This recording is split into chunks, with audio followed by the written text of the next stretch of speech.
What's up? This is Jay Alonso. Today's show is brought to you by Audible. Audible is offering Guard listeners a free audiobook with a 30-day trial membership. Just go to audibletrial.com/beat and browse the unmatched selection of audio programs. Download the title free and start listening. It's that easy. Go to audibletrial.com/BEAT.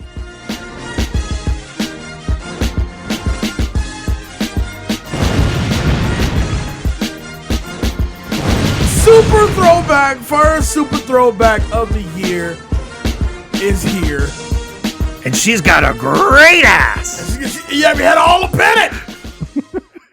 What up? Welcome back to Super Throwback to the Classics, the cinematic movie podcast that takes you back to the iconic films of 20 years ago and beyond on the big three, iHeartRadio, Spotify, and of course, Apple Podcasts. I'm your guy, Jay Alonso. With me, of course, is... David Danger Neff. How are you?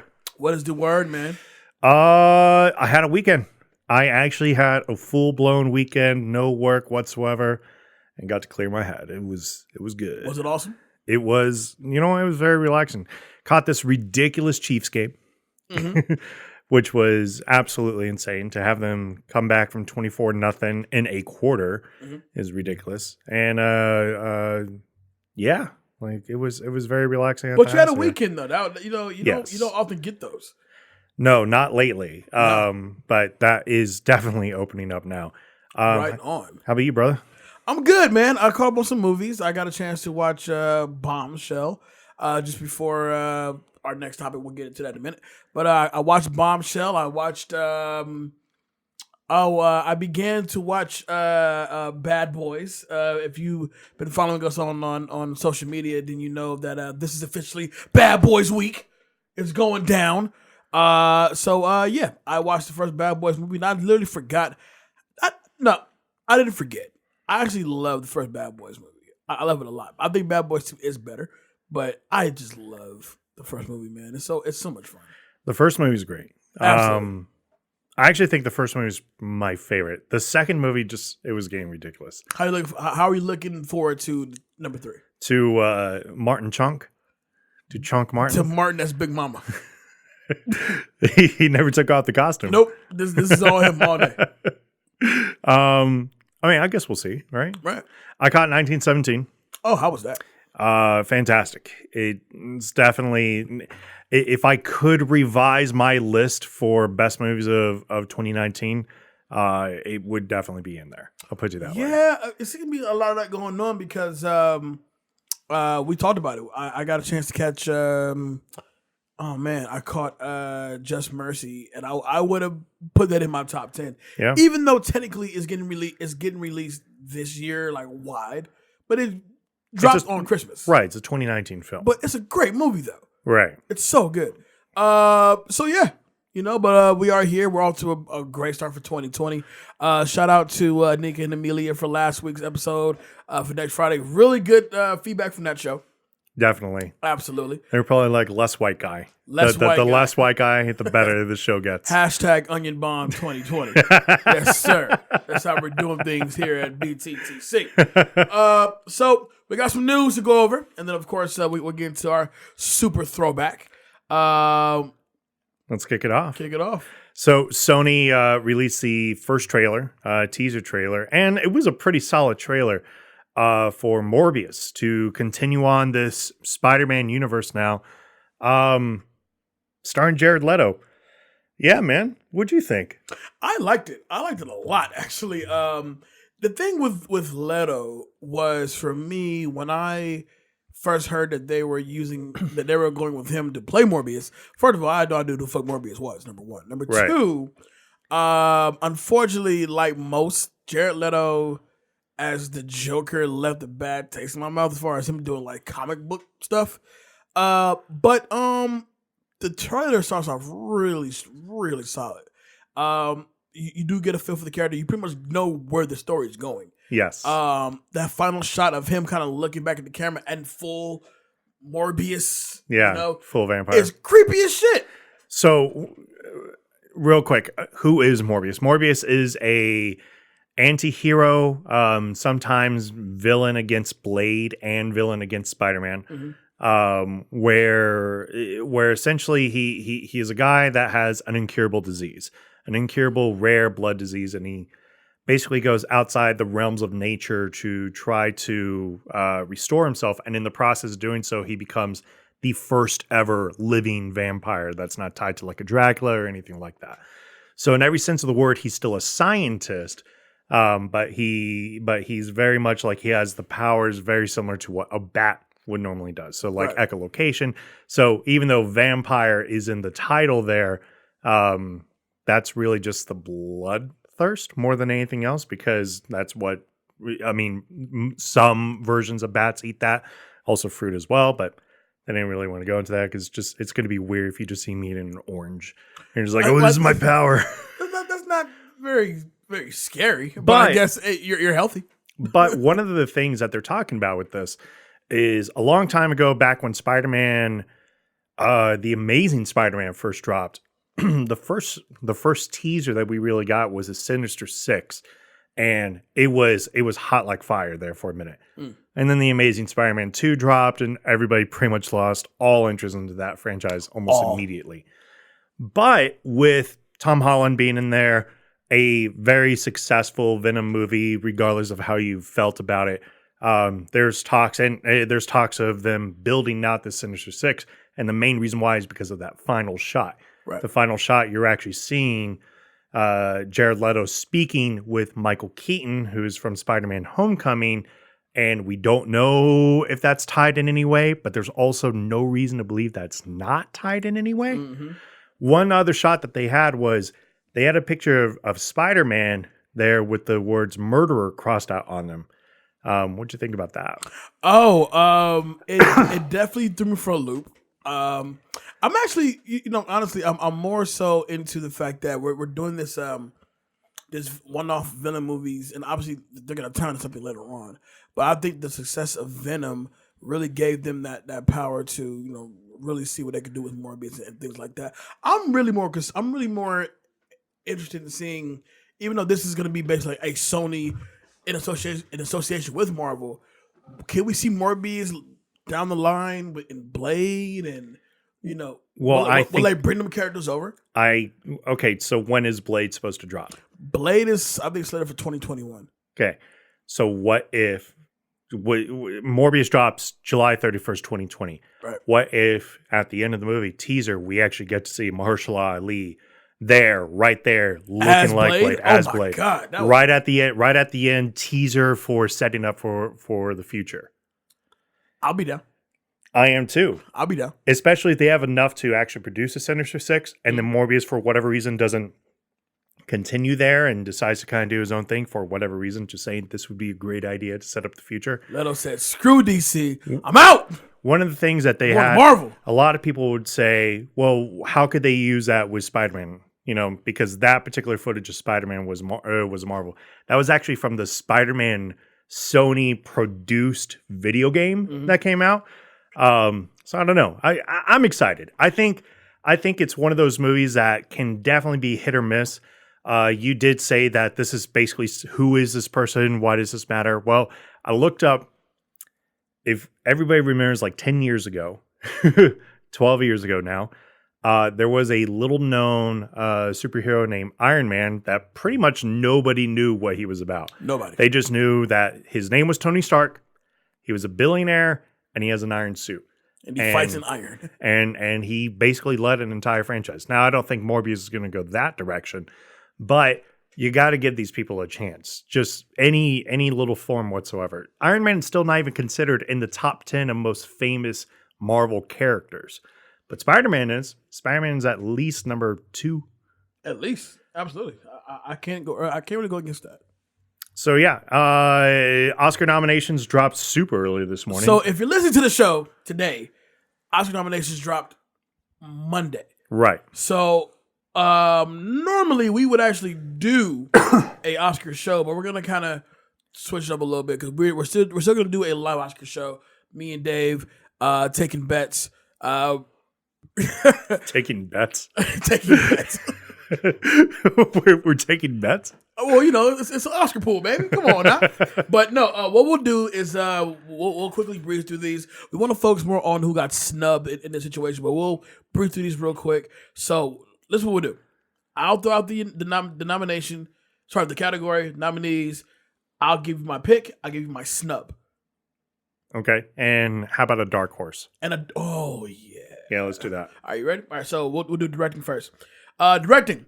Martin Scorsese for Irishman. Todd Phillips for Joker. Sam Mendes for 1917. Quentin Tarantino for Once Upon a Time in Hollywood. Bong Joon-ho for Parasite.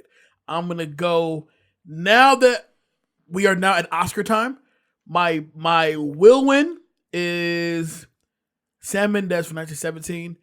Should win Todd Phillips Joker. Okay.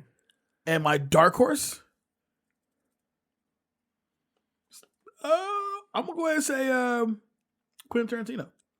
Once Upon a Time in Hollywood. Now, snubbed. We got snubbed out here. Do you want to take the obvious? Well, are we going to say... okay, who really got... What really got snubbed was women, and I guess you could say people of color. I was going to take that. That's fine. Go ahead. No. Like, you want me to take that one? Yep, go ahead. No, you want me to take that one? Yeah, I do. Okay, women got snubbed in this one. Greta Gerwig got snubbed. Now, as far as African American, who are we missing here? For Queen of Slim? Maybe. It was a good movie. But it wasn't getting love out the gate like we would hope it would. Right. I don't know. That was an iffy one. Greta Gerwig was probably, and to be fair, that's going to be my snub also. Because Greta did a fantastic job with Little Women. She's only a second-time director, and to get this kind of attention is great. I gotta say this. If you put in Greta, who do you take out? The most obvious one is probably Joker. But to be honest, like I can't. Then who else do you take out? To put in Greta? You can't. Maybe Quentin. You can't. Maybe Quentin you could probably boot Quentin out, because what Once Upon a Time in Hollywood was able to do was create this sense of, Hollywood in that time period. However, he doesn't really do anything jaw dropping. But then again, I haven't seen Little Women, so I can't really speak to that. But I know, as far as if you want to just need to get her in there for something, I would boot Quentin. Which again is where the issue is. So many people are going to turn around and say Oscar's so white. And then other people are going to turn around and say Oscar's so male. But the truth is that so dude. Right. And maybe you're going to look at me, because this is totally recorded on video now. You're going to look at me and you're going to say, well, what does this guy have to say? Well, I hate to say it, but those movies were absolutely fantastic movies. 1917 is fantastic. Once Upon a Time in Hollywood does a great job of a period piece of people during that time and life during that time. Mm-hmm. And I mean, there was anxiety that was built up, especially towards the second 2/3 into the movie, where you don't know what's going to happen to Brad Pitt. You don't quite know where it's going to go. Right. So there was a need to want to do more. Little Women has been done 8 times. And it's also had multiple miniseries and TV shows and things like that that's inspired. I get that Hollywood has kind of done that, but when you're literally slapping on the same title of something that dropped, I think 3 years ago, like you can't expect me to get truly excited over it. I get it. It's a coming of age story for women. No doubt about it. She's done 2 of those now. Let's branch out.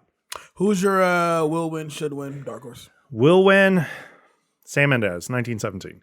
Should win, Sam Mendes, 1917. Mm-hmm. Dark horse.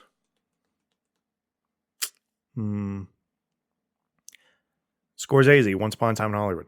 You mean The Irishman? Nope. Oh, wait, I did say Tarantino.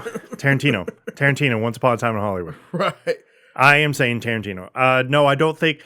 this is definitely not Scorsese's best film, but it's still an enjoyable film. I'm thinking, I really did think Irishman was fantastic, actually. But I also like it's not his best movie, but it's definitely an enjoyable watch.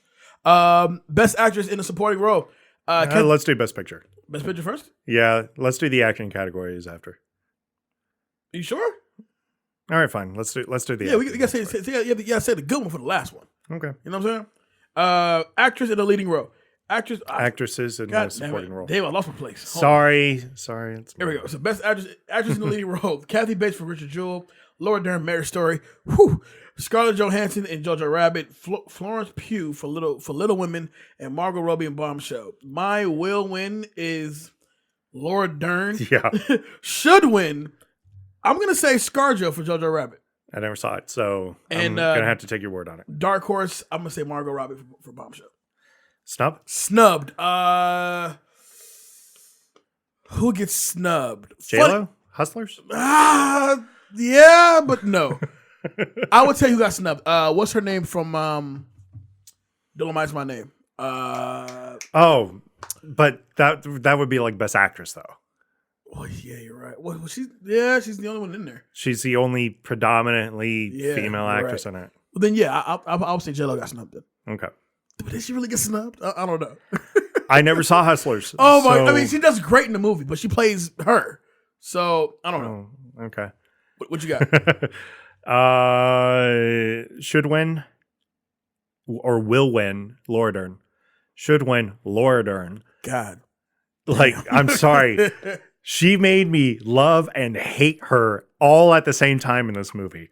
Because she's such a Californian woman. Mm-hmm. It's so typical Californian woman that it actually made me grind my teeth every time I saw her.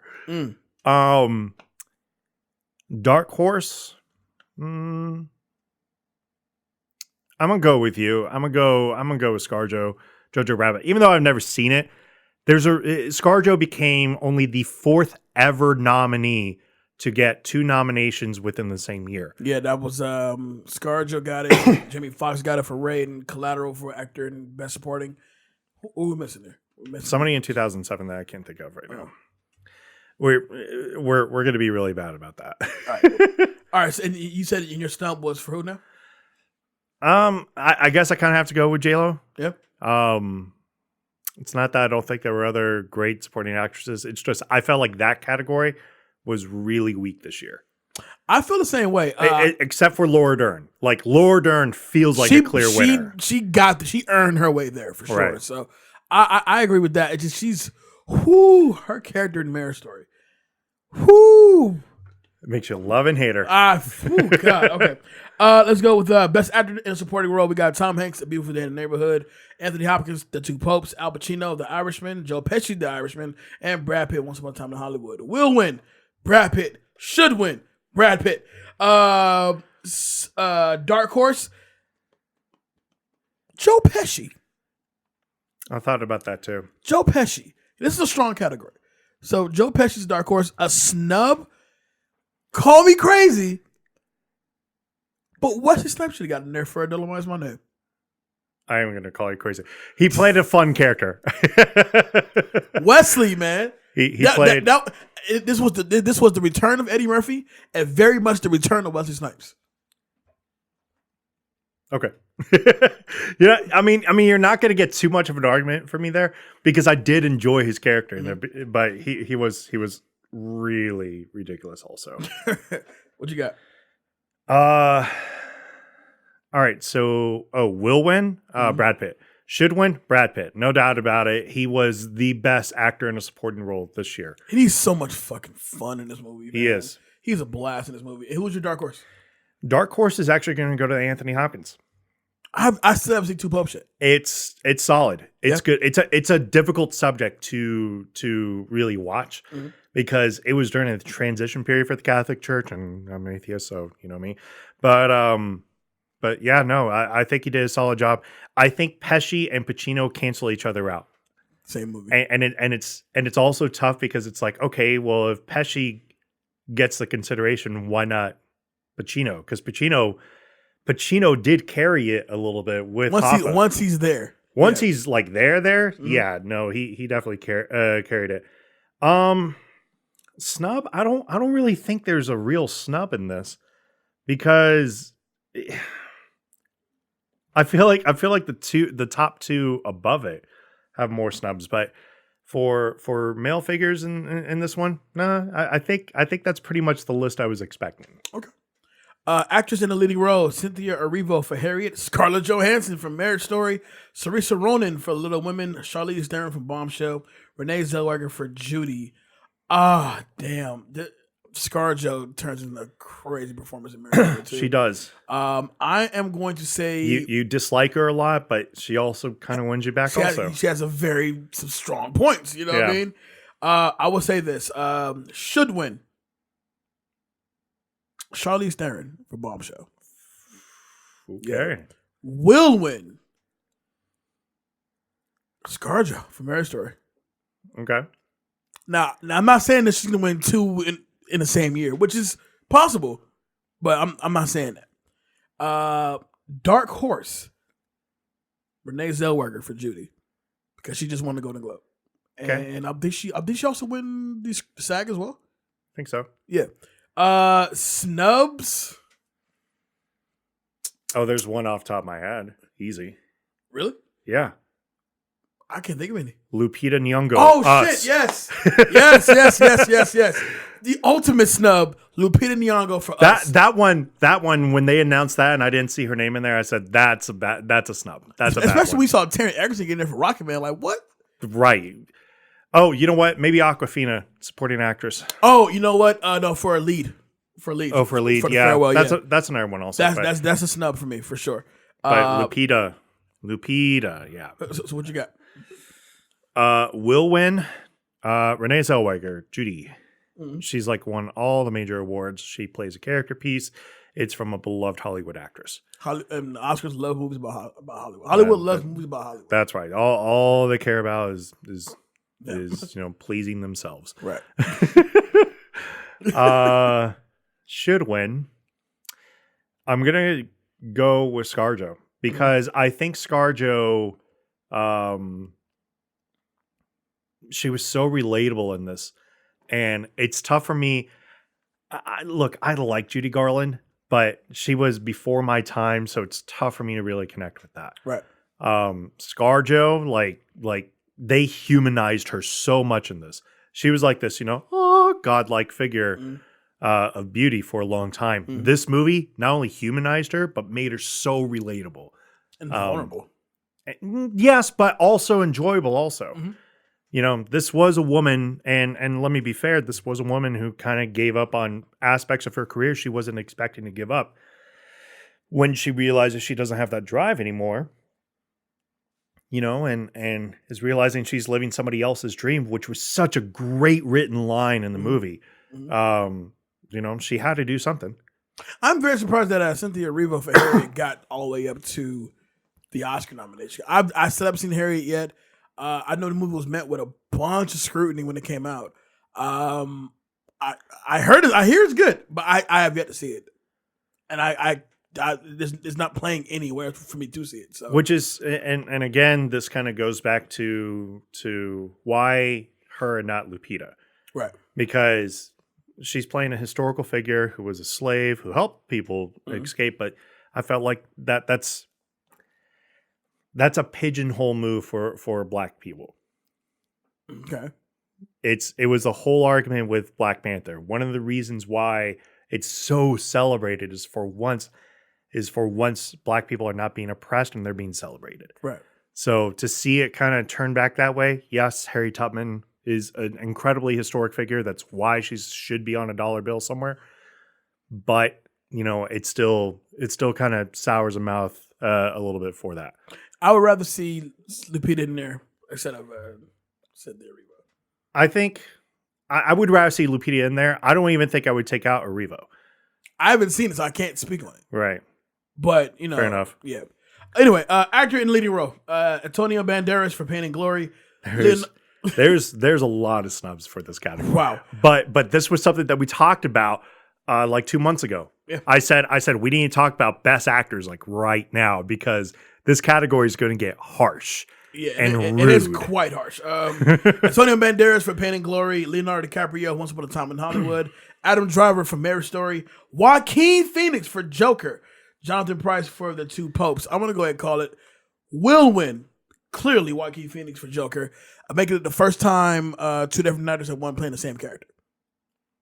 Dope. I can agree. So will win Joaquin Phoenix should win. Joaquin Phoenix. Dark Horse, Adam Driver from Marriage Story. Thank you.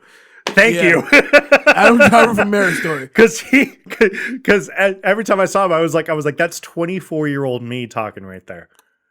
Man, my God. Now snubs. I got a few. Snubs. Adam Sandler in Uncut Gems.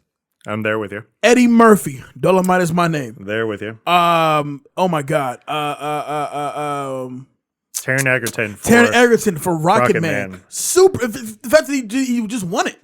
He just won the Golden Globe for that shit. I know. Jeez. And then I'm really good. I'm really not concerned, but confused because I would think for the two popes, Price would be supporting. No, he's lead. He's definitely the lead. Insane to me. It is, but they did that for a reason. But it's the same thing with Tom Hanks as supporting actor for a movie based upon Mr. Rogers, but he's not the lead actor in that role. I'd also say Daniel Kaluuya, Queen of Slim, snubbed. De Niro for Irishman. The obvious De Niro for Irishman. Yeah. Those five pretty much remark, and Christian Bale for Ford versus Ferrari. And Matt Damon for Ford versus Ferrari. That's seven. Oh my God. 7 people we just talked about. Oh my God. This category is too strong, but will win Joaquin Phoenix, Joker. That one's pretty easy. Should win. Let me think about this. Joaquin Phoenix for Joker. Mm-hmm. It's too strong. It is. Dark Horse, I'm going with you again. Adam Driver, Marriage Story. Mm-hmm. There's a lot of love to have for Adam Driver for Marriage Story because he fucking killed it this year. With that, The Report, God, he was in everything. Star Wars, and Report, as Kylo Ren, Story. he was even excellent. I know people complain about the writing of that, but you can't blame the acting. You can't blame the acting. That's what I'm talking about. And who's your snub? You getting more snubs in there? Yeah, we hit 7. How many more do I need to talk about? How many more do you want? And now we've come to the big award of the night.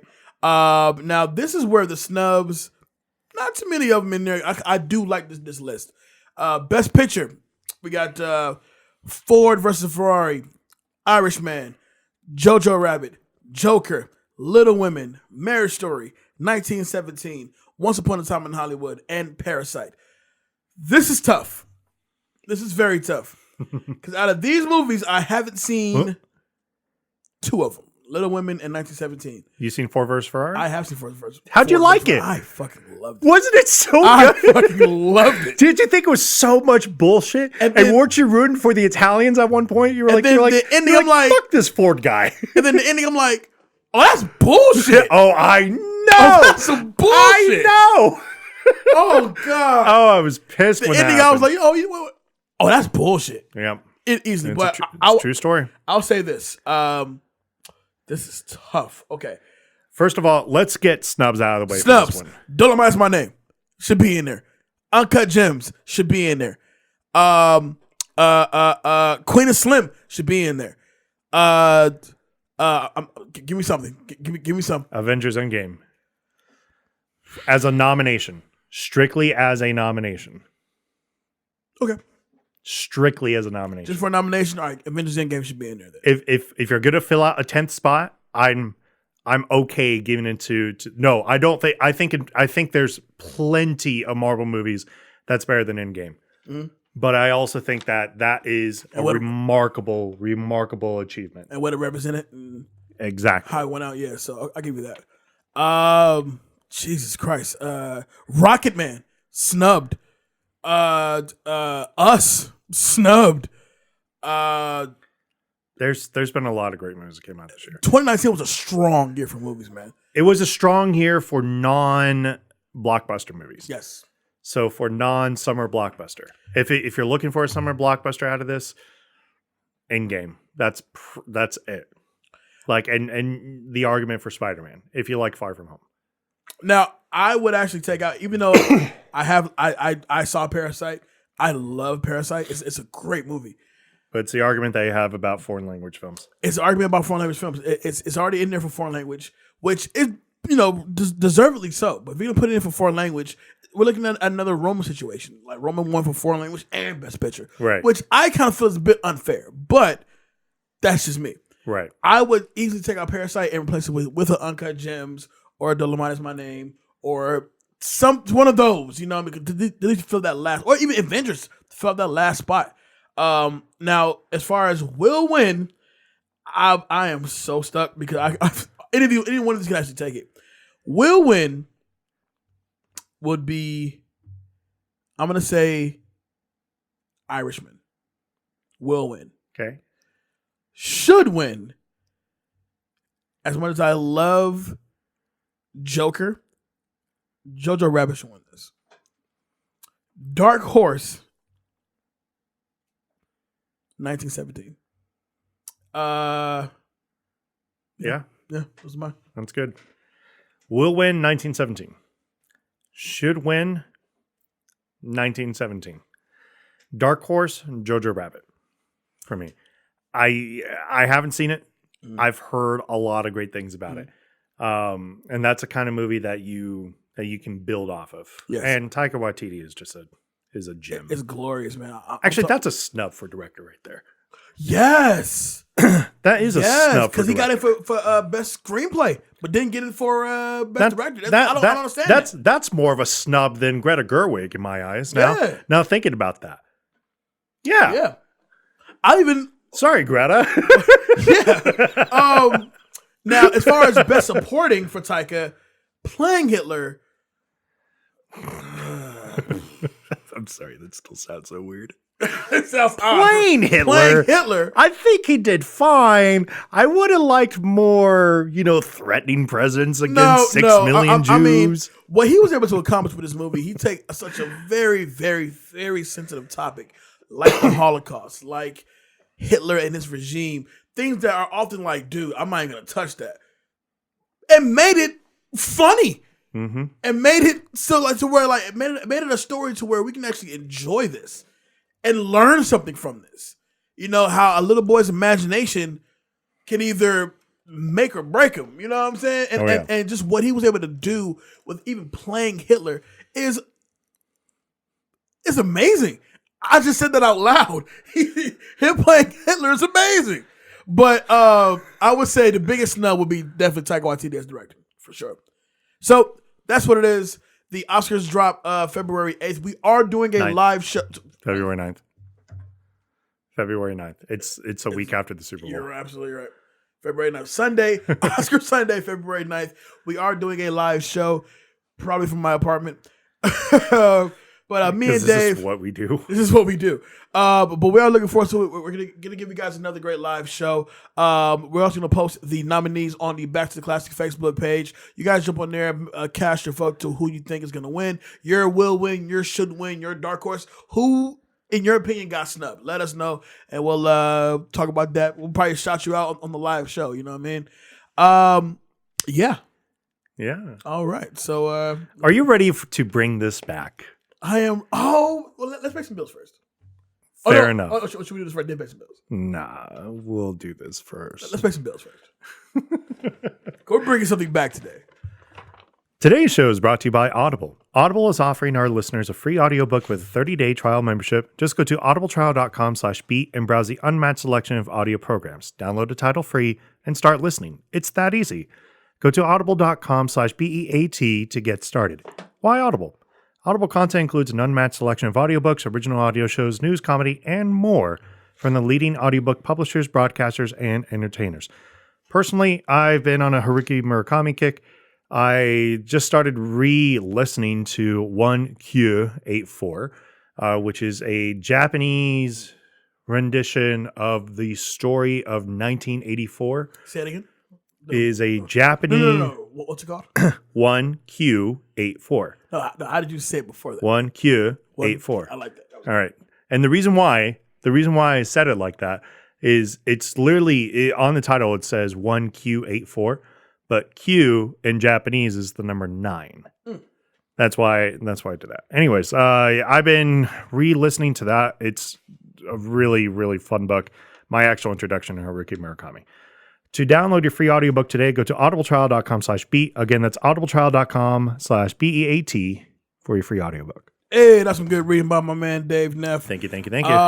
We are happy to announce we are bringing back a... If you notice, I have a spare computer. He brought over a whole computer because we want to get you guys involved as well.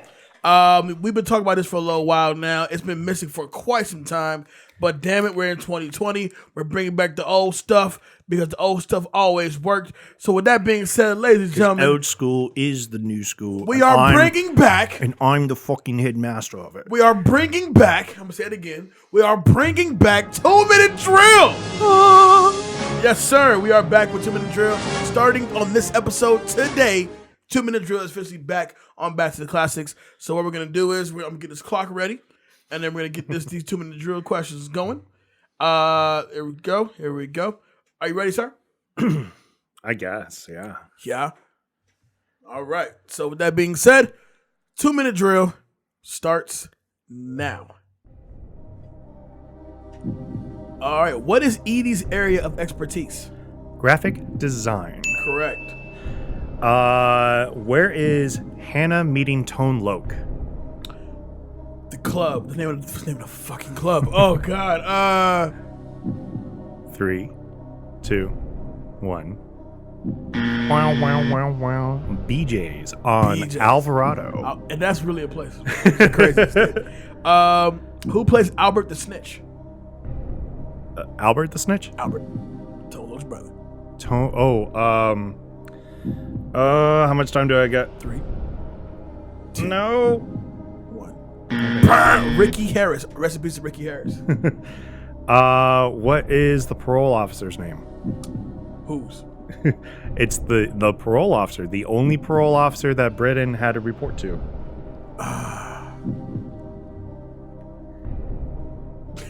3, 2, 1. And Grierson.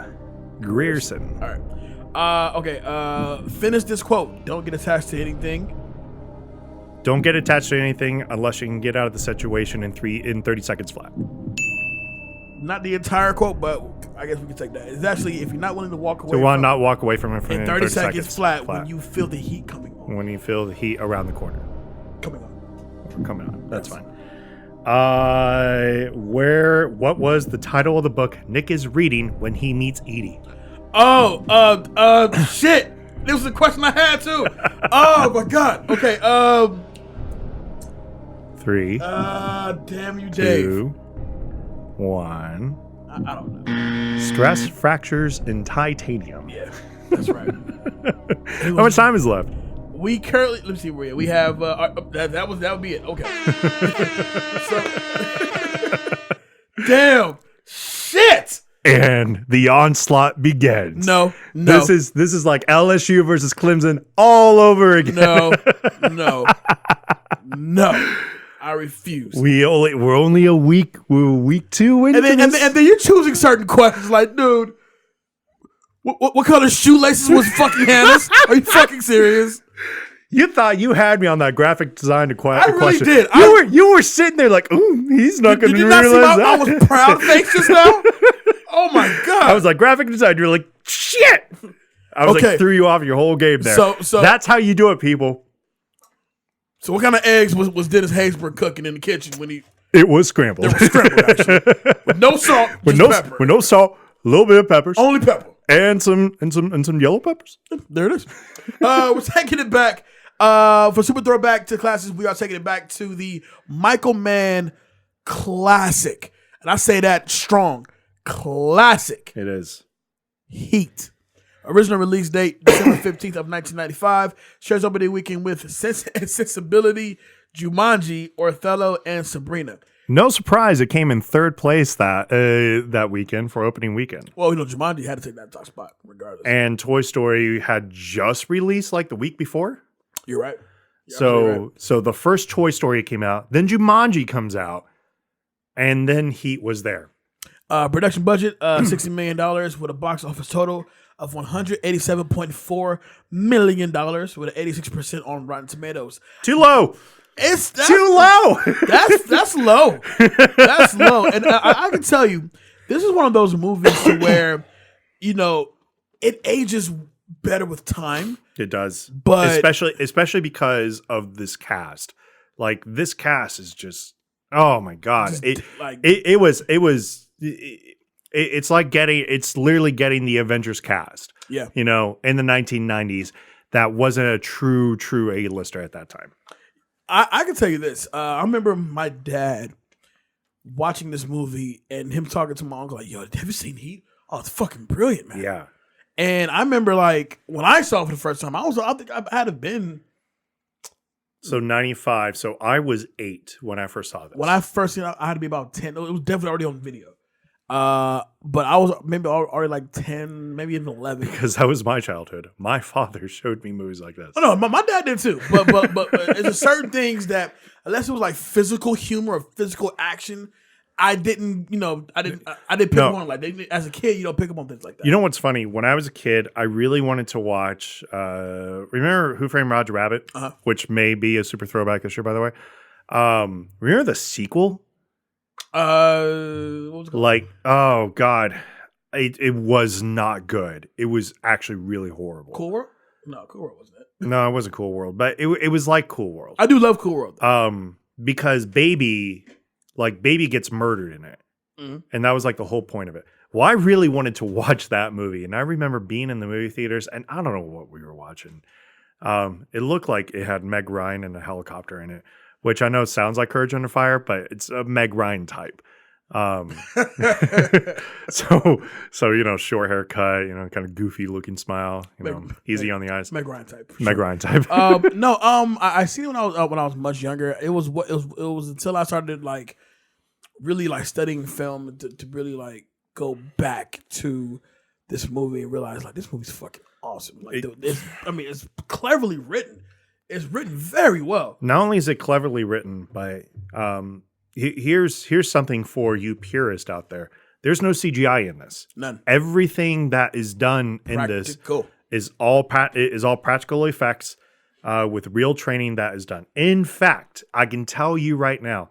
I'll give you just a quick run off of the names there. Al Pacino, Robert De Niro, Val Kilmer, Jon Voight, Tom Sizemore, Diane Venora, Amy Brenneman, Ashley Judd, Michael T. Williamson, Michael T. Williamson, Wes Studi, Ted Levine, Dennis Hayworth, William Fichtner. It's just it Tom keeps going. Noonan, Natalie Portman as a little girl is in this.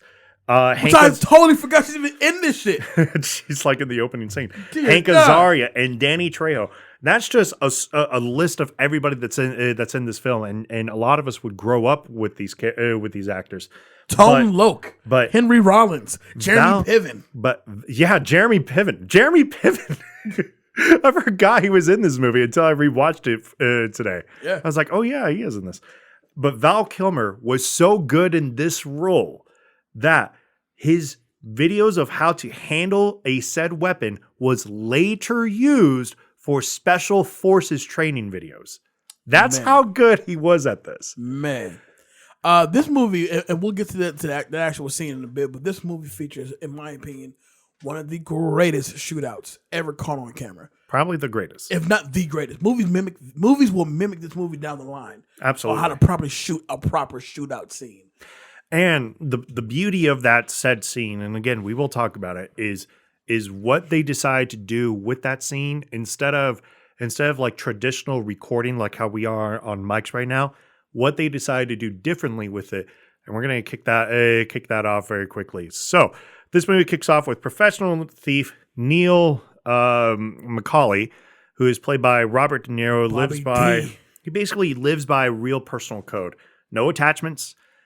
He stays single. He doesn't really, he believes in a very simple code that he speaks later on.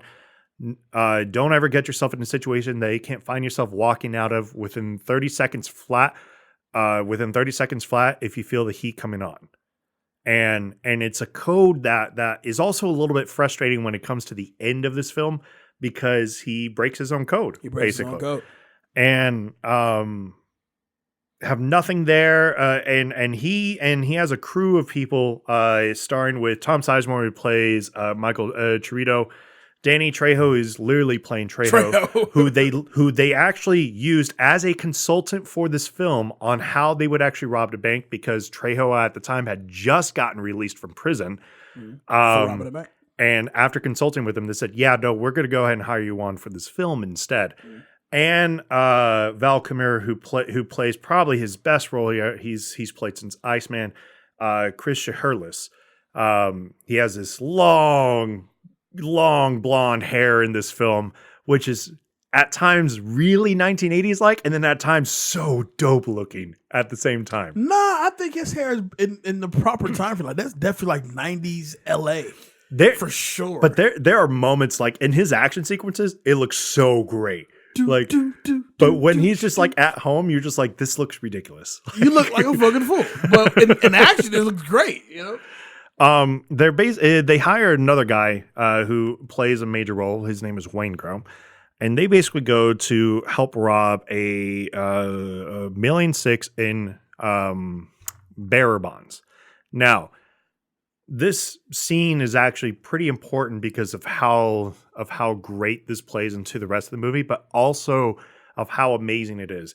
For those of you who've ever played Grand Theft Auto 5, for example, there's a particular scene where you literally use a semi-trailer to knock over an armored steel truck to then rob it. That was taken piece by piece, literally from this movie. They basically set this up, and it's beautifully shot where eventually all teams coordinate and they go in and they basically run into this truck. Now, nobody was supposed to die in this. And because of the flashbangs, it made all the officers deaf in there. Which I don't know if you caught on to that. Yeah, because Sizemore's character makes it because Wayne Grow.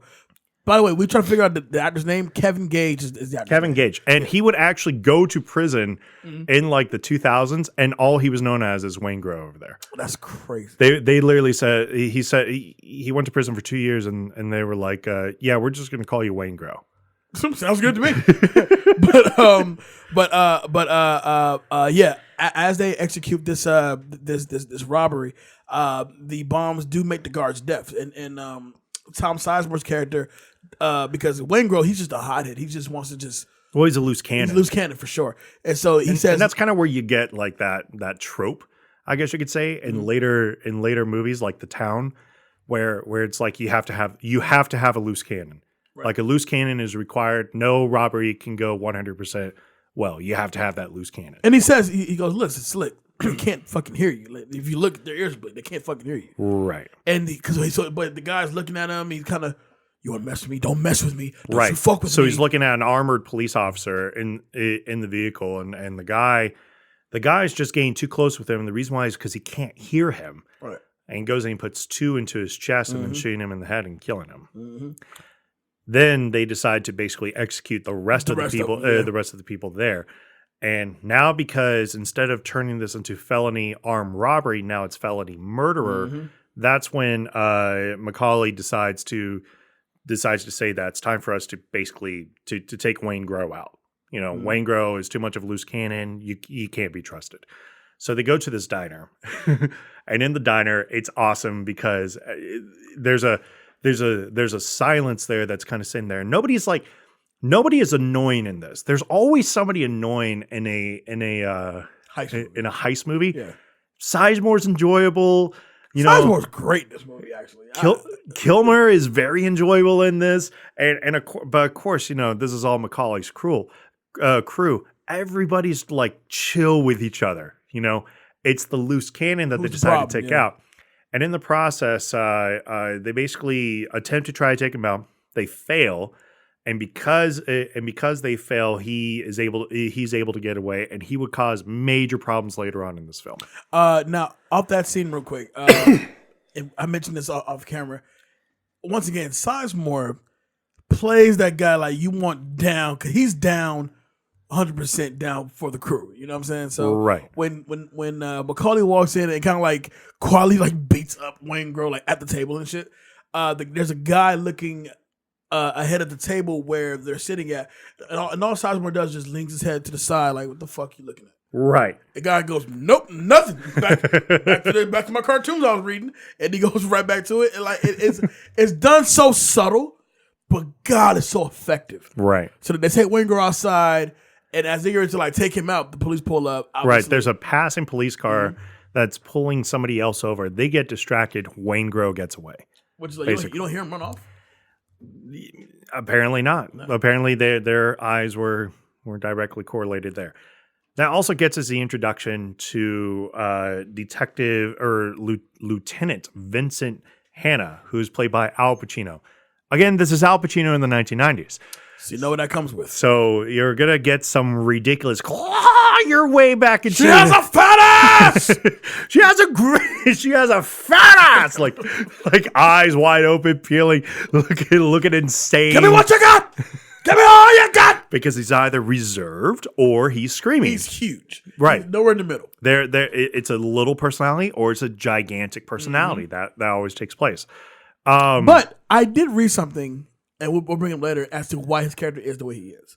And it makes total sense had they kept that in there. Why? I actually want to hear this. All right, I said it for quickest, but we'll skip past it. The reason why is because the original script, Pacino's character is a former cocaine addict. Oh, that makes so much sense. Thank you. Because it does seem like he's on coke. I know he got a facelift right before this movie. He goes off in real life, right? Yeah, in real life, he had it right before the movie. So I wonder if he's still on drugs during that time. That would make so much sense. Because he's calm. Then he's just bugging. Like, yo, calm down, bro. So we get the introduction to Hannah. Hannah is the, I guess, stepfather to Natalie Portman, who really, really, really likes her dad, who we never see in this movie. But we are led to believe he's a piece of shit, though. Yeah, but he is a piece of shit in this movie. He is married to Diane Venora, who's played by Justine, who's played by Diane Venora. And Justine is kind of bored in the relationship, right? Basically, like she wants to invest more time into the relationship, but he's not interested because he's all about his work, and it's something that is equally appreciative of him. But at the same time, why are you getting married then, dude?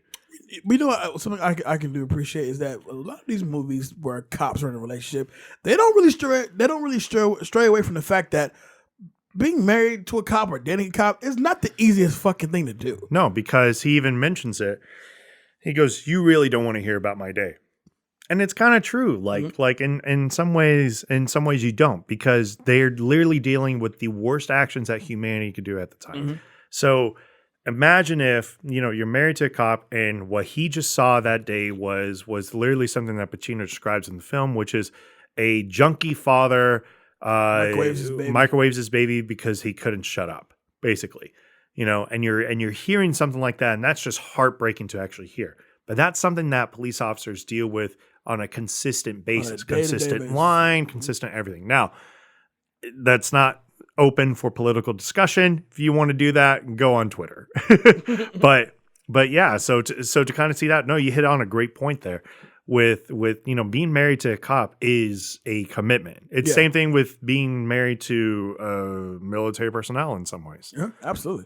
So we meet Roger Van Zant, played by John Voight, another dude with this late 80s, early 90s kind of a hairstyle with this super like half mullet, half I can't really describe, but with like a handlebar mustache, and it's just everything about him just is ridiculous. But he's played by William Fichtner. I'm sorry, Van Zandt played by William Fichtner. I'm sorry. Yeah, William Fichtner, who is playing Roger Van Zant. And Fichtner, for those who are unfamiliar with his work, you would know his work. Oh, you know him for sure. Like the minute you see him, you're gonna know him. But Longest Yard, he plays the opposing quarterback. Yep. He was in The Dark Knight as the bank manager early on. He was in he's been in a lot of things. Armageddon. He is the captain. Mm-hmm. He is the captain of the cruise ship, of the shuttle Independence. By the way, John Voight plays Nate. There we go. I keep thinking Van Zandt is John Voight. I was confused watching the movie too.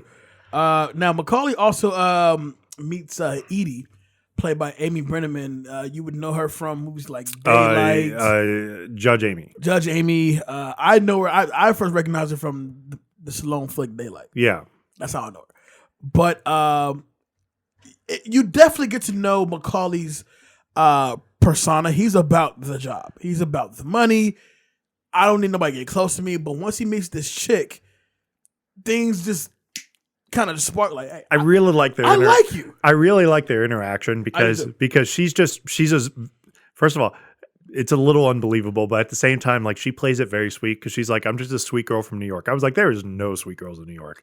Y'all know I'm not. I didn't buy the whole New York thing. You sound Southern as fuck. You sound like you are from Amish country, Pennsylvania, backwood Georgia type shit. But she plays a very sweet role. And the connection, she's trying to like talk up to Neil, and he is just not having it whatsoever. He's like, "Why are you so interested in me? Why am I here?" So when he says that he's from California, I was like, Bullshit. You sound more like from New York than you do California. I was like, California men want to talk about themselves. And also, when they're having their back and forth, the one shot that just bothers me every time I watch this movie is literally like the backdrop of LA. That's clearly green screen. Right. But at the time, it is 1995. So they haven't mastered how to really get good green screen shots out there. No, because it's pretty clear that they're just hanging out on this green screen and just kind of talking with each other. But they begin a relationship. Mm-hmm. And it's a little weird because, again, this is something he just doesn't do. And he kind of made that clear, a few dozen times, I guess.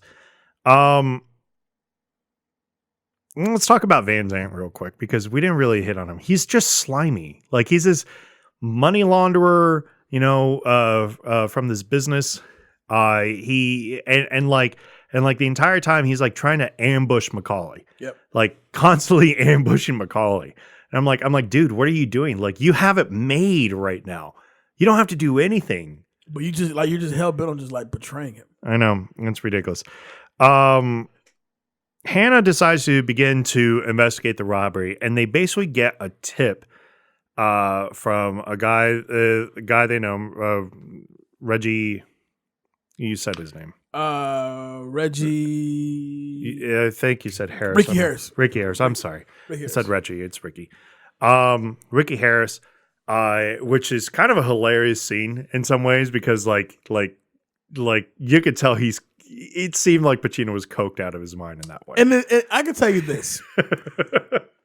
When Pacino really does like lose it, he loses it, and it's one of those things where I'm so glad that the camera is on Ricky Harris and not on Pacino. I mean, correction, it's on Pacino and not on Ricky Harris because I couldn't do that and not fucking laugh. Like, that's just funny, like because he's so calm, and Ricky he's really like, listen, I can do it. I'm clearly lying to you, by the way. Right? I can take care of that. Hannah, I got you, man. Give me what you got. Give me all you got. There's no way the camera's gonna be on me, and I'm not gonna laugh at that. That shit is funny.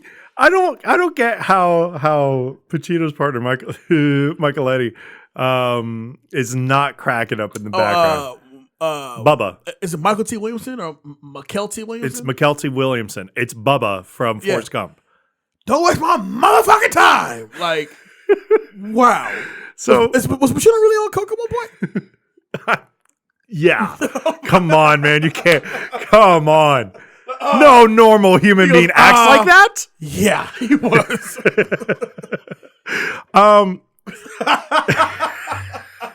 In this, what normal functioning human being acts like that on a drop of a hat? What's wrong with you? Oh my god! So that fat ass. So they go into this nightclub, and this nightclub is that shit is funny. I'm sorry. They go and they meet up Tone Loc, right? And the the information that Tone Loc decides to give out, by the way, as to get rid of competition, because of course that's how LA would be like. Mm-hmm. it doesn't really seem like it's going anywhere. But he says that this guy says the name Slick when referring to Waingro, and he's like, and he thought about that for a second, and he decides to kind of follow up on the lead. That lead leads to them actually starting to tail Tom Sizemore in this process, which I thought was a little clever of them to. I know it's more leads on leads on leads on leads, but just that little tidbit where it's like, okay, what lead do I have? Well, basically, this guy said the word slick. Here's the thing, though. I get it for movie purposes. It was clever. Let's be honest. The word slick is used often. We can refer to anybody as slick, unless your actual name is Slick. I'm sorry, I never hear black people saying the word slick. I didn't say black people do use the word slick, but I'm saying. But that's what I'm saying. But what I'm saying is, especially in LA at that time, see you later, Slick. Like that expression is not common. It's one of those things where I don't see how the fact that he knew somebody that called someone Slick. And that person that called that person Slick is the exact motherfucker you're looking for. But then he also gives a physical description of him, and yeah, but he didn't know what he looked like at that time. Right. You're really going off the word slick. That's where I'm lost with that, because like I said, in LA in the 90s, call somebody slick or say, oh hell, you're going further back, hey, you jive turkey or dumb shit like that. I can't, Ooh. Dave. If I called you slick today, did you just call me a jive? No, turkey? I didn't. But if I called you slick right now, and the cop said, Jay called this one guy slick, they have no fucking idea what you look like. But because I called you slick, all of a sudden you're who they're looking for. That makes no sense to me. Fair enough. Okay, sorry. Fair enough. It is a very, very good point. Sorry. For movie purposes, they went that direction. Ooh, we called him slick. That's a lead. No, it's not. You called him slick. So they begin to kind of investigate this robbery that's coming up. The informant tells them of a future robbery that's basically going to happen. They basically begin to kind of survey Macaulay's team at that point. And at one point, they're all coming out of a restaurant, and it's everybody, like Sizemore and his family. Macaulay's there alone, but he's later going to go see Edie. You get Val Kilmer, Chitterless, with his wife, Ashley Judd, who she looked great in this movie. And she's kind of playing she's kind of playing like, I know all about your life and why aren't you making enough money? I guess because he was like, yeah, I can't live off $8,000. I was like, do you need a financial advisor? Do you need an accountant?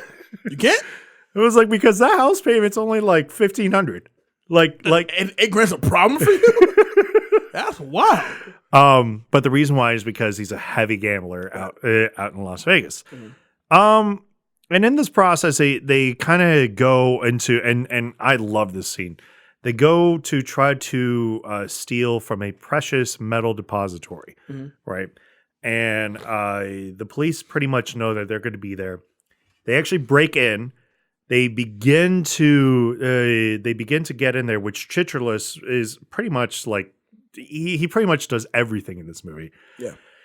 And as he's getting as they're getting ready to probably pounce on them, a police officer sits down. Oh, he's fucking careless. And you hear this like bong, like it was loud, but it wasn't like everybody like freaked out, and Macaulay was able to pick it right up. I love the fact that Macaulay, De Niro plays Macaulay to a point to where he knows what he's doing. Yes, like he's 10 steps ahead of you regardless. So when he comes outside, as the drilling is happening inside the building, he walks outside and just falls back to the dark real slowly. Right, so he's just looking around, and once the officer sits down and his gun hits the fucking truck, Macaulay immediately looks right at it. And it's like a just complete silence for like 20 seconds. It's a good 20-second like anxiety, like nah. What's going to happen here? Like, nope, we're out. Yeah, and immediately just walks over to Kilmer and says, "We walk." Let's go. And like Kilmer was like, but I'm right there. He goes, "We walk," and Kilmer dropped his shit and just like took off. And everybody dipped. And everybody was curious, well, why didn't we just get them for breaking and entering charges? Because they were only probably going to do 6 months and then be out and doing the same thing over and over again. It's a great scene. It really is. So these increased police surveillance leads us to this leads us to a scene where basically they say, where Macaulay is basically saying, look, I can leave right now. Like, I'm good. Like, I got enough money to basically do whatever. But in my eyes, this is where I would say, you know, I'm cutting everybody out. Let's go. So he's speaking with Trejo, Sizemore, and Kilmer at this point. And he's just saying, and he said all this. He goes, but we do this as a team. If we walk, we all walk as a team. We all go our separate ways. I'm not just going to walk off from this. So what do you guys want to do? And Kilmer, knowing his money problem, says, I got to do it. I have no choice. I have to do it. It's worth the risk. Sizemore, and this was really, really good. I really like this because Sizemore, like you could tell, I don't know what Mann said to him, but he must have said something like, I really want you to take a second to think about this. And you know what your character's going to say, but I want you to think what your character's going to say. And he's kind of going back and forth, and he's all like, well, I'm good with whatever you want to do. And Macaulay and De Niro is just like, no, this time you make your decision. Because he makes it obvious, like, you know, outside of Macaulay himself and possibly Trejo, the Sizemore character, you've saved your money. You have investments in real estate and you've really taken care of yourself. You're good. You're also good to go. So if you decide to walk away now, nobody's going to fault you for that. Right. And if you walk away, then we all walk away. That was the whole point. If one person said no, everybody walks away. So even though Macaulay also could have walked away there, he decided not to.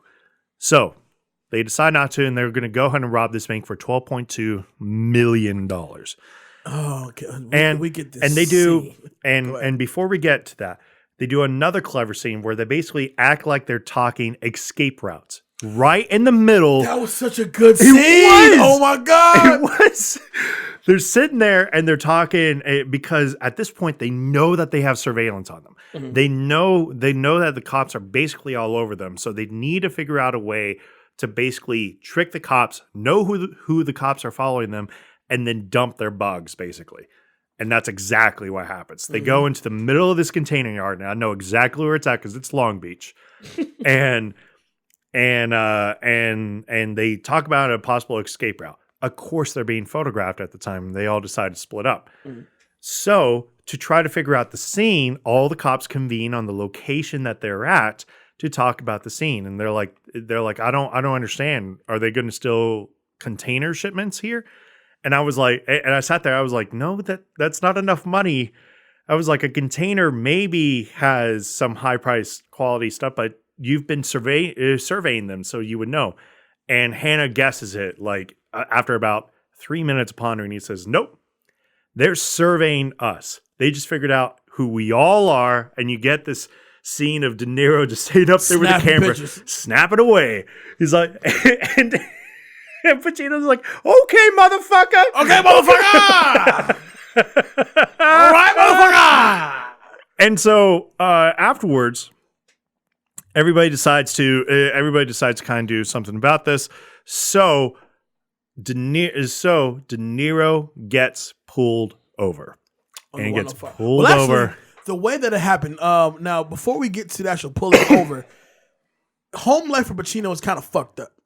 Yeah. Because he comes home. It's increasingly getting worse. It's getting bad because there's dishes in the sink. That's not a big deal, but the wife is getting, she's getting dressed to go out, not really telling him where she's going. Right. But she's going out. Right. So as he goes to the kitchen, and you kind of see like, yo, my life is falling apart, but at the same time, I'm close, and I'm going to deal with this. Right. So he just... As long as I can deal with this, as long as I can crack this case, maybe I can repair what's at home. So he takes off. Next shot, he's in the helicopter, and they're trailing De Niro. And so he finds a way to get to a car, trade spots with another cop driving the car, and drives like a bat out of hell down the 105. Yep. Catches with De Niro, lights him up as far as pulling him over. And he goes, "Let me buy you a cup of coffee." And this is the first time that these two characters are face to face.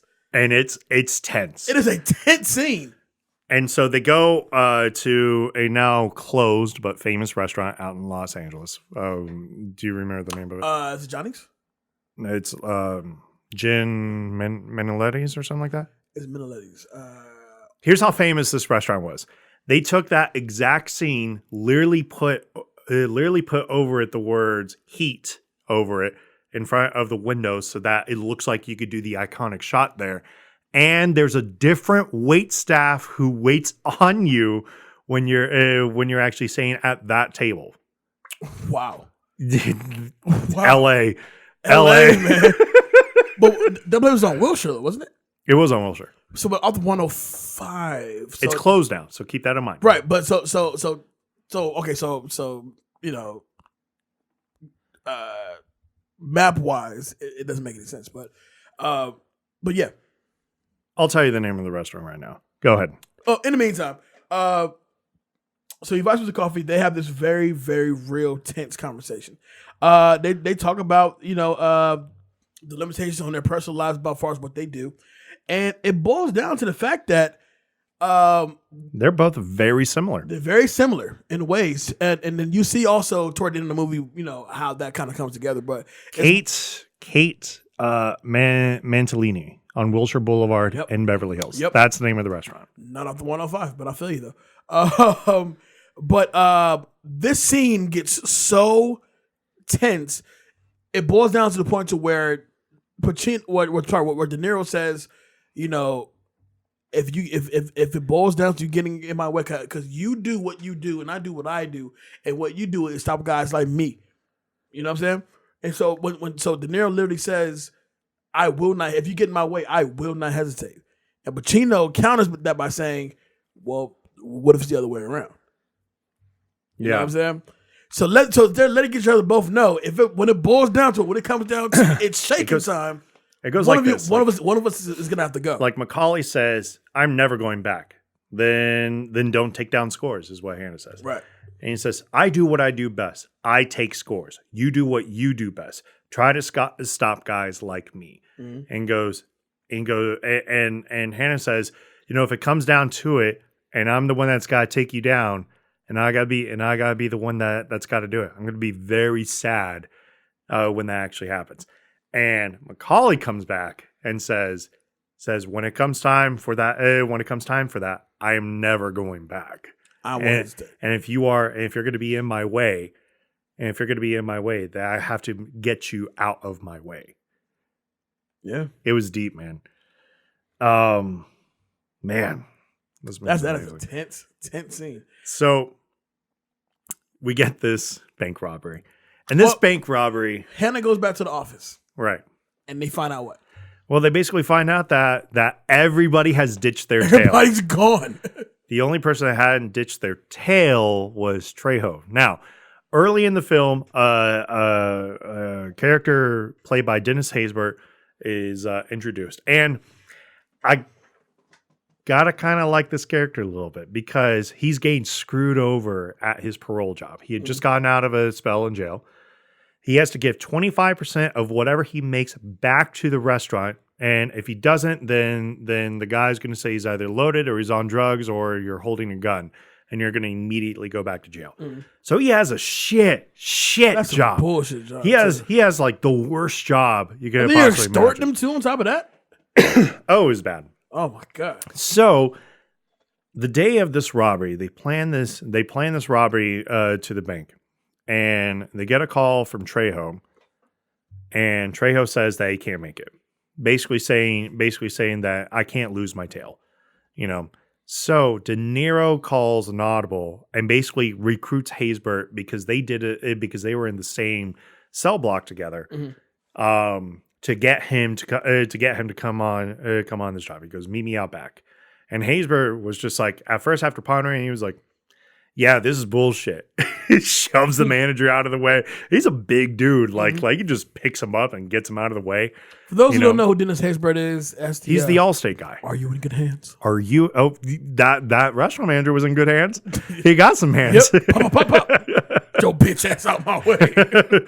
So so he has to play the getaway driver, and he seems like a pretty stand-up dude, but it didn't really look like he wanted to get back into the game, but he had no way of getting ahead. Leave that open to commentary if you want to. So this robbery goes beautifully. Everybody kind of positions himself. Although I gotta say, I gotta comment on Sizemore a little bit. Come on, dude, you're wearing gloves right then and there. How is a police officer? Look obvious as fuck. It was so out of place. They're like, pay back. He's like sitting there. I'm like, dude, what are you doing? How do you not look? You look like you're getting ready to rob this place. Oh, that's two of them. Sizemore just coming in the bank wearing gloves, one. And then two, when the robbery actually begins to happen, Kilmer's the last one to put on the fucking mask. Yeah, nobody's putting on a mask. I'm like, what are you guys doing? Put on a mask. Put on a mask. You here to rob people, right? I should know what you look like. I can point him out. So, and you have long hair too? You have this long, beautiful hair that looks great in action sequences? Yeah, that's him. So they go and they rob this place. And one of the great things, one of the great things that happens almost immediately was De Niro goes up to the bank manager and he says, "Where's the key?" And the bank manager does the thing that they always do, which is, what key? De Niro, not taking any shit, decks him. And I mean decks him hard. And he goes, "Sit there. Let it bleed. Let it bleed." Let it bleed. Like that's what you get for not listening to me. Stupid. Goes and they open up the bank and I don't know what bag they were using to carry off the money. That's a hell of a bag. But that was a really efficient bag. This bag went right over the money, and then they just flipped it right over. All they did was flip the movie right over. Bag ready. Here we go with the next bag. And I'm like, well, that's a fast way to steal $12.2 million. If you got to get it out in 3 minutes, yeah. So they all take off their masks. They all go out. Radio is lighting up because of a bank robbery that's in process. And Hannah knows it's those guys. Mm-hmm. They somehow make it in time. And in the process of them making it in time, they basically shoot the shit out of this car.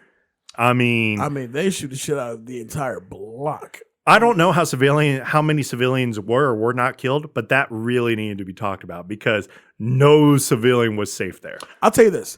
I remember living in LA and in North Hollywood, it was crazy. Like it was a similar, it was Bank of America that got robbed in LA, in North Hollywood, in which these two Russian guys, just shoot up the whole fucking place. Like the whole block got shot up.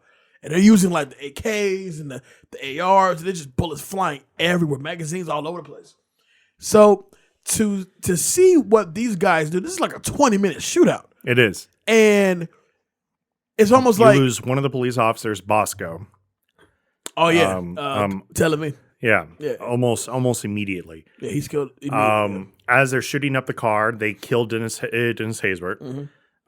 And in the process, this scene is going on. And do you ever see Den of Thieves? Yes. So it reminded me. So Den of Thieves, that ending scene where they're going down the cars, going up the rampway, reminded me so much of this scene because they're saying go, and they're just like just immediately tailing to the next light.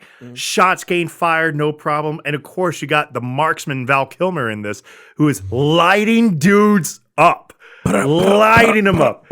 I mean, I'm pretty sure like a good 20 police officers died that day before he gets hit. The way the camera pans to different people, not just police officers, civilians are just getting laid out. Oh, absolutely.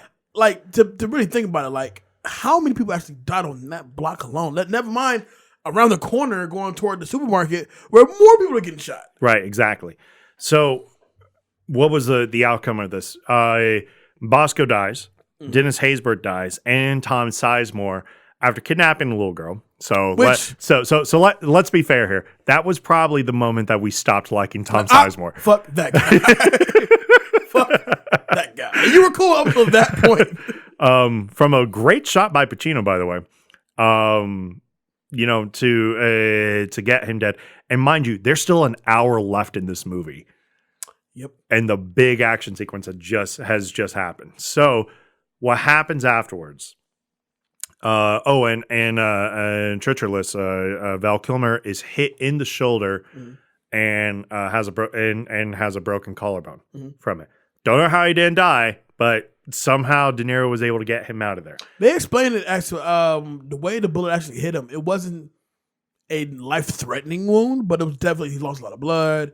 Right, he needs to be on bed rest for sure. But they explain Piven's character. Right, he gets sewn up by Jeremy Piven, who plays a seedy doctor, Dr. Bob. Dr. Bob, and sews him up. And he says, I could probably hide him for another 6, maybe 7 hours tops at that. Now, Kilmer's character will not let Ashley Judd go, even though Ashley Judd had actually cheated on him with Hank Azaria, which is... He's a piece of shit in this movie. He is a piece of shit in this movie. May actually be my fool, actually. He was like, I'm not into this girl. He's like, why did I ever get fucking mixed up with this girl? It's like, dude, you know why you got mixed up. You know why you got mixed up. Because she had a fat ass! And you had us all up in it!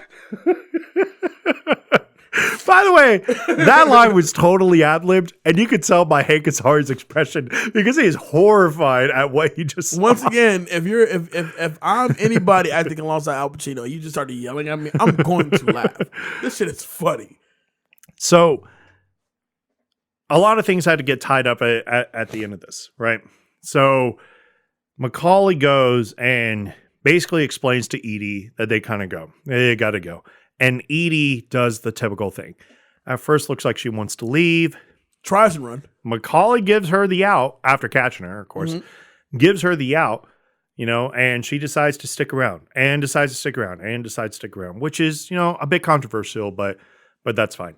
They find a way to get to Ashley Judd's character. And this was a great scene. I'm sorry. I know it has nothing to do with the movie, but it looked like she was getting ready to sell out Val Kilmer. I forgot how the scene plays out until I watched the movie again, and it's really touching. It's silent, effective, really touching. So she still loved this man for sure. Right. So Val Kilmer, who had been staying with Jon Voight's character Nate, basically has decided to take upon himself to, hey, baby, it's time to get the hell out of Dodge here. Give me one more chance on this. I got a broken collarbone. But the police are already there. The police are already there and just waiting for him to come upstairs so he can get arrested. But instead, as she walks out to the balcony and he sees her and he looks like he's ready to come upstairs. She actually does hair's now cut. Right, hair's now cut. She does a very simple gesture just to wave him off, and that's when he knew that the jig is up. Ask a couple of guys, hey man, can you tell me where I could stay around this area? Gets back into his vehicle and drives off. And that is the only person who will actually escape out of that crew alive. We never quite know what happens to that character. He just goes out of the way. Now, there is a story out there of a ridiculous but hilarious idea for a sequel. Starring Val Kilmer. You want to hear it? All right. So Kilmer came up with this idea and he pitched it to Mann. And he says, what if? Feel me. He says, what if? Now, Natalie Portman is 14 years old in this movie. Right. Kilmer is 35 in this movie. Right. All right. So there's a 21-year age difference. And he goes, what if 20 years later, she comes back to basically visit Los Angeles. And she goes to pay a visit to Hannah. And in the process, she goes, oh, I want you to meet my new boyfriend. And the new boyfriend is Val Kilmer. And I'm like, bullshit. I was like, that's too cheesy. I was like, no. That's too easy. No. Number one, this is still in the weirdest way statutory rape. This is odd, bro. Like, nah. Well, to be fair, like now that might be okay. Hugh Hefner is the only reason, but now it might be okay. No. So this movie wraps up with Macaulay understanding that Trejo was the one who betrayed him. goes into the house of Trejo. Trejo's wife is dead. Yeah. Goes to see Trejo. Trejo is all fucked up. He's there to kill Trejo. And he's on his last legs. And he says, dude, they made me do it. And he goes, who? And he says, Waingro. Because Waingro is now working with the cops all the way. He's working with Van Zandt. Mm-hmm.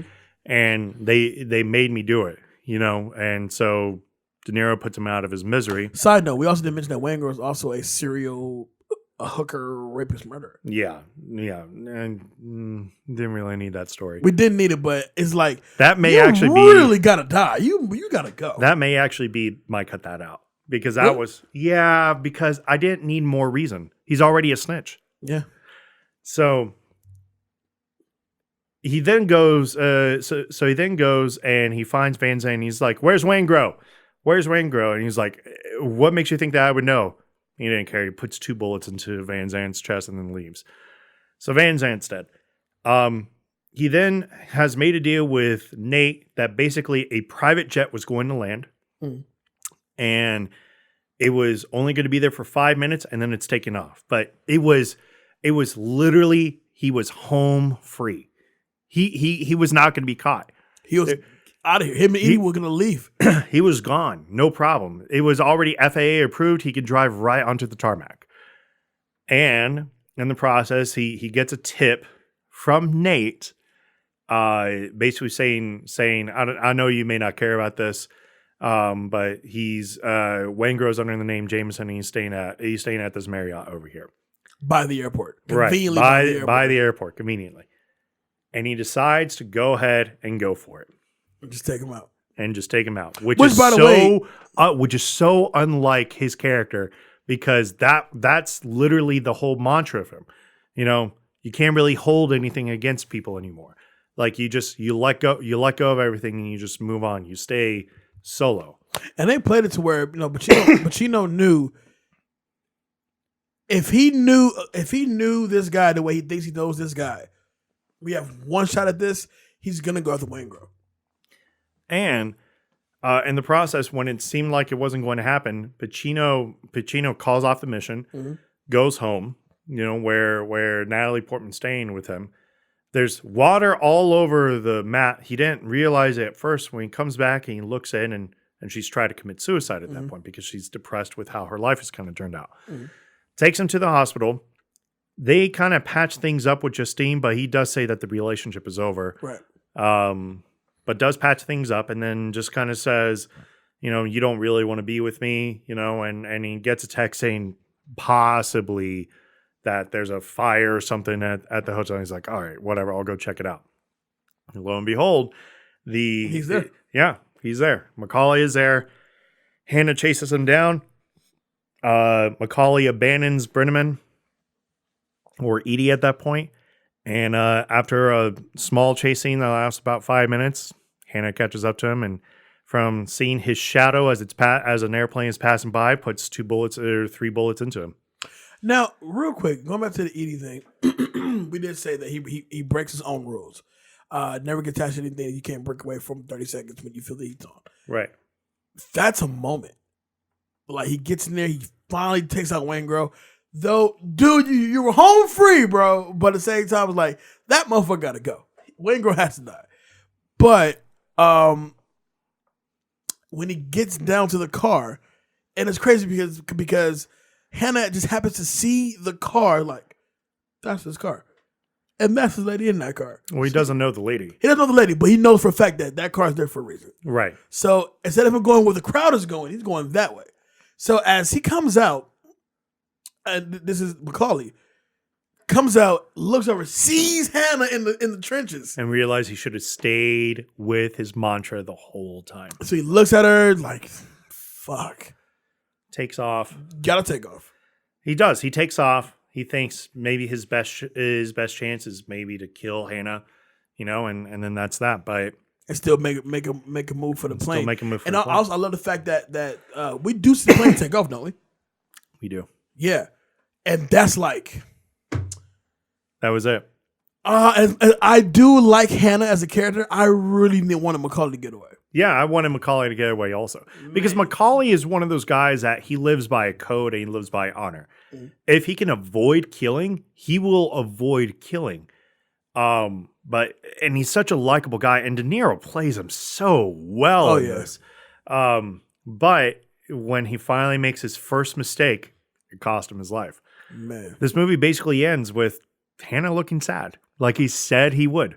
Not to mention, you got to respect that final shot before the movie clears out as Macaulay's laying there and dying. Reaches out to Hannah. Hannah just grabs his hand and just lets him just pass on out. Yep.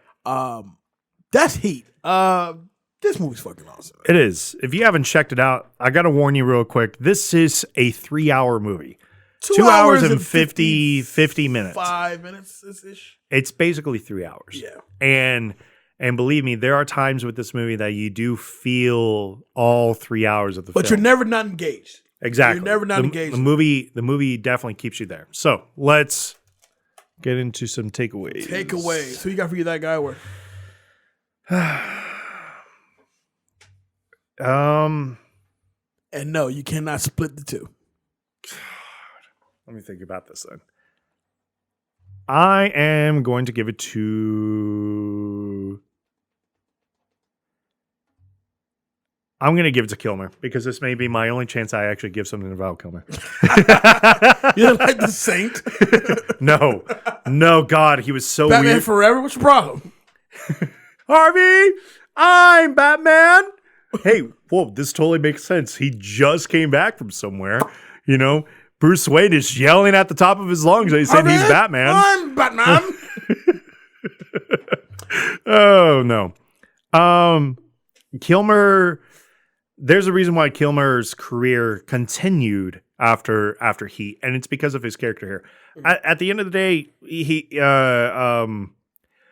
day, Kilmer's character, Chicharlos, is a flawed character in that he loves his family, but he can't get over his gambling addiction.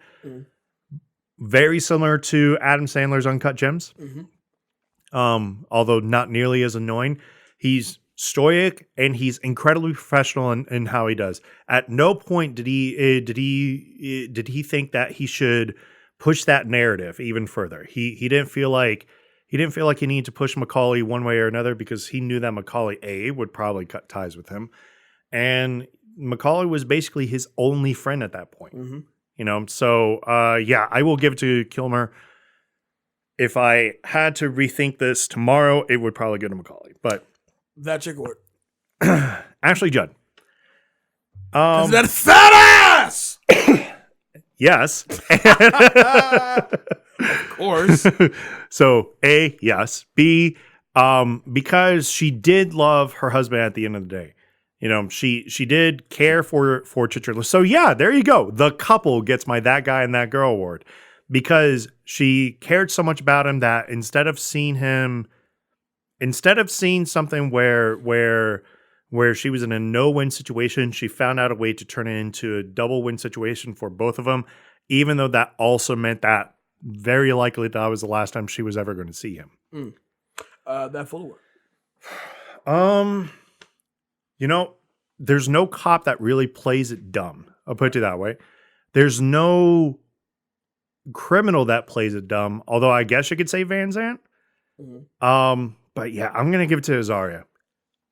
He had no reason to be in this movie, but they found a way to tie him into this movie and tie him even further into this movie than he originally wanted to, and all for that fat ass that he can't get over. Cut that out. A little bit of Wangro's extra little story there. It's heartbreaking to already watch with this movie. And I get that they're trying to play that narrative of why this guy's a piece of shit, really. Right. It wasn't necessary. It pretty much implied everything you need to imply there. An iconic scene. The cafe scene. Easy. It's not even close.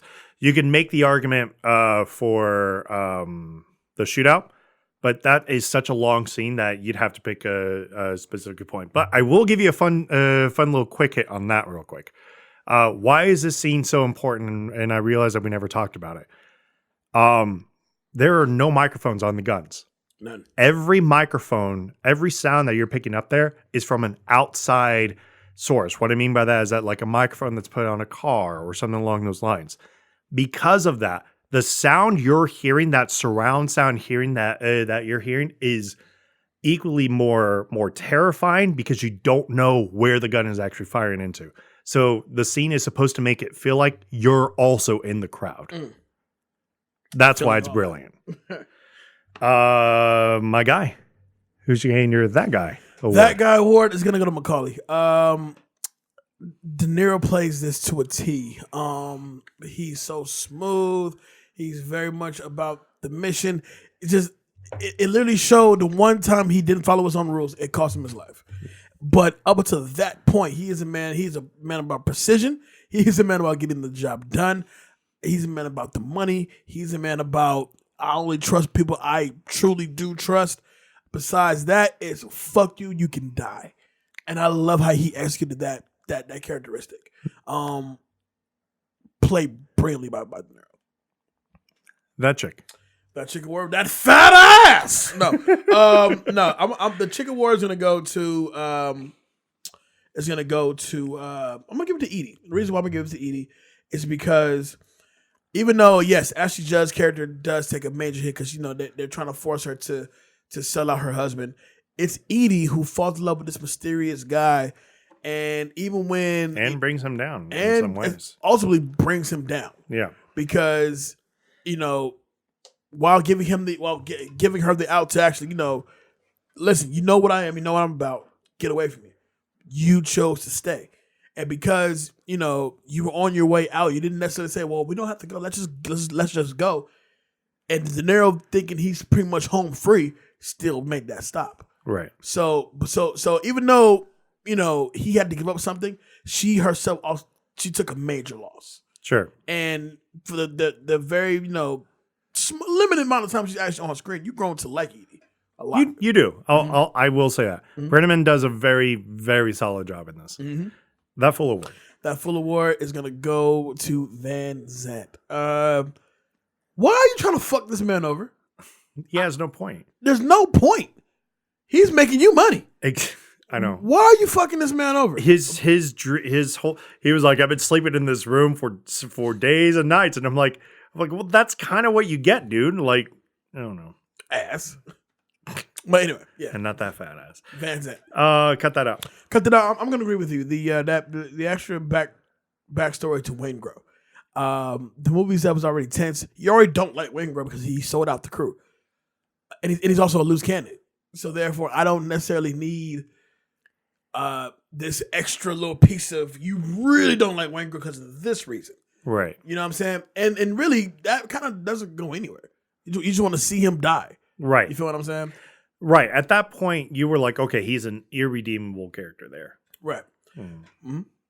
And iconic scene. I struggle with this one for a little bit. The cafe scene. Yeah. It's great dialogue between the two of them. It's tense. It's tense, but it's not. In a lot of ways, it makes the movie. It does because they literally only share a camera together twice, and that's the final scene and that's the cafe scene. Yep. That's it. Everything else is Pacino and this crew, De Niro and this crew, and that's just how it goes. Right. It's this cat and mouse thing. But yeah, that scene is iconic because you're saying a whole lot without saying nothing at all. Right. But at the same time, it's like they're telling you off top, if you getting my way, I will not hesitate. I will kill you. There it is. So, quick hits. Let's bang this puppy out. I fucking love this movie, bro. I'm glad we did this. When Kevin Gage was in prison for 2 years in 2003, he was universally addressed by fellow inmates and prison guards as Waingro, his character from this movie. In an early draft of the script, Vincent Hanna had a cocaine habit, which, according to Al Pacino, explains his bombastic outburst. Val Kilmer was thrilled to learn that the moment in the gun battle scene where he runs out of bullets and rapidly changes his magazine is regularly shown to Marine recruits as an example of how to perform the action properly. This is one of Christopher Nolan's favorite films. The film inspired his vision of Gotham City in the Dark Knight trilogy. Interestingly, this began a decade after Heat was released, with Batman Begins in 2005, The Dark Knight in 2008, and The Dark Knight Rises in 2012. And to continue the Batman theme, Val Kilmer played the titular character in Batman Forever in 1995. Keanu Reeves was originally signed to play Chris Shiherlis, and Carson Norgard was also one of Michael Mann's options. But they both lost the part when Val Kilmer was able to squeeze it into his schedule while making Batman Forever. Good move, Kilmer. Good move. During the famous bank robbery gunfight, Mann directed the actors portraying the police to aim deliberately at and only fire their rifles in the semi-automatic mode. This showed the police were taking care not to hit. Wait, here we go. This showed that the police were taking care not to hit bystanders. By contrast, the robbers, concerned only with their own safety, fired their weapons on full automatic, striking several bystanders in the process. That's a good one, actually. Nate, John Voight, is based on a real-life former career criminal, Edward Bunker. Bunker had previously starred in another famous heist film, Reservoir Dogs. And you're right, Al Pacino had a full facelift before filming began. Yep. And finally, the gun battle scene used up to 800 to 1,000 rounds per take. I'll give one more.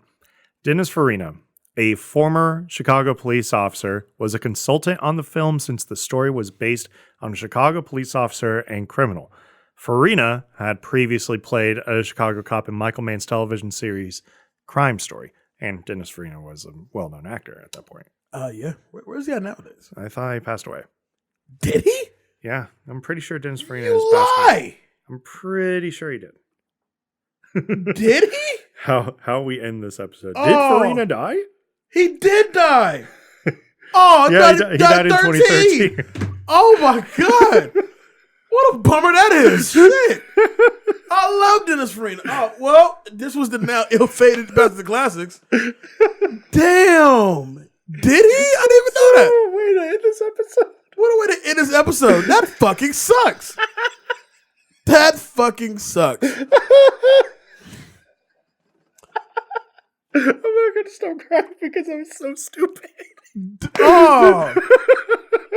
And I'm not trying to be funny. I'm really. I know you're not, but it's kind of a funny scene. Like, we're off this high of like, yeah, man. Yeah. Great movie. Cops and Robbers, man. It's great. Yeah. Hey, he died? What's Dennis Farina up to now? Oh, he died. He died? He died so. Fucking died goddamn 7 years ago. It was like Pacino's cocaine hit just hit you there. You know what I'm saying? Tell me what you know. I got. Tell me what you know. I got literal tears in my eyes. Oh my god. Well, let's bring the energy back up. Well, it's already up now. He died. That's fucked up. Well,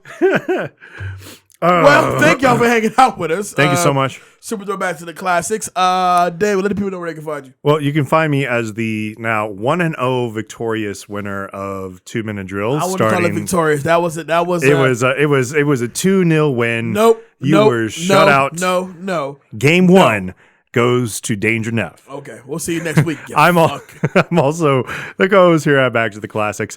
We have a lot of projects that are actually coming up, but we also have some exciting news for stuff that will be coming up. As you guys may know, Jay and I have been invited back to do the Level Up Expo. That will happen in February, so watch for announcements from that. Beat Network will be making an appearance at a show this month, which I'm not going to talk about until I get the approval to talk about, but it's going to be a lot of fun. We're not invited, but you know, that's okay. We probably shouldn't be invited. Yeah, that's about it for me.